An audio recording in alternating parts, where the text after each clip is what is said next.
కాశీబుగ్గ వెంకటేశ్వర స్వామి ఆలయంలో తొక్కిసలాటలో మృతి చెందిన అమ్ములు అనే ఆవిడ ఇంటి వద్ద ఉన్నాము. ఆమె కుటుంబ సభ్యులు బాధ వర్ణాతీతమైంది. అయితే చనిపోయిన బాధితురాలు కుటుంబ సభ్యులు మనతో మాట్లాడడానికి ఉన్నారు. చెప్పండి అమ్మా, ఏమవుతారు ఆమె? మా అత్తయ్య అయితే మేము ఎక్స్పెక్ట్ చేయలేదండి. ఎన్నో క్షేత్రాలు పుణ్యక్షేత్రాలు కుంభమేళాలకు వెళ్ళాం కానీ ఎక్స్పెక్ట్ చేయలేదండి ఇలా అయిపోతారండి. మాకే షాక్లో అయిపోయింది వినేటప్పటికి. అసలు అది జీర్ణించుకోలేని అయిపోయాము. అందరం కూడా ఒక షాక్లో అయిపోయాము. ఇలా వెళ్ళి సాయంత్రం కల్లా మరి కనిపించలేదు, మాయమైపోయారండి. అయినా అక్కడ అనడానికి అనలేదండి.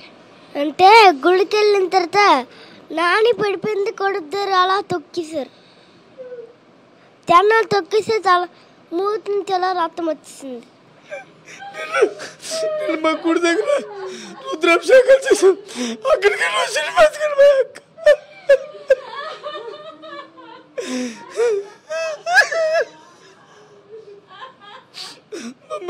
చెప్పి మా తమ్ముడికి వాచ్ ఇష్టం.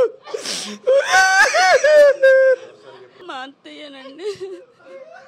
మా అత్తయ్య దేవుడు అంటే పిచ్చి. ఎక్కడ ఏ గుళ్ళు కనిపించడం వదలదు. అలా ఆ గుళ్ళకి వెళ్ళిపోతారు. అలాగే తెల్లవారు గుడికి వెళ్ళింది, వచ్చి ఇంట్లో ఉండకుండా మళ్ళీ ఆ గుడికి వెళ్ళిందండి. ఇలాగ అయిపోయింది.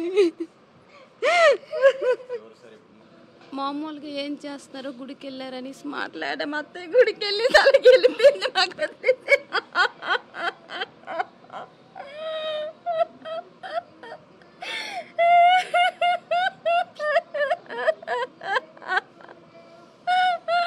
ఆడబుట్టి పిన్ని అవుతుంది. 2 రోజుల ముందు మాట్లాడాము. పున్నంకి వస్తాను అన్నది. అది లేని లోటు చాలా బాగా తెలుస్తుంది మాకు. అది పెద్ద దిక్కు పిన్ని. మా పెద్ద దిక్కు పోయింది, మాకు లేదు. మాట్లాడుతాము. మాట్లాడలేని పరిస్థితులు కూడా ఉన్న పరిస్థితి. ఇంటికి పెద్ద దిక్కును కోల్పోయారనుకుంటున్నారు. అప్పుడు భర్త మనతో ఉన్నారు, ఆమెతో మాట్లాడదాం.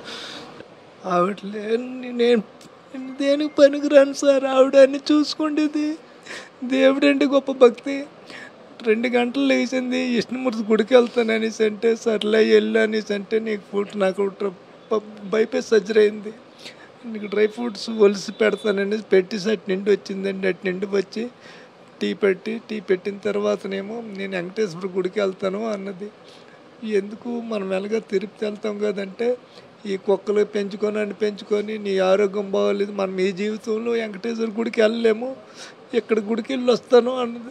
సర్లే వెళ్ళన్నాను సార్.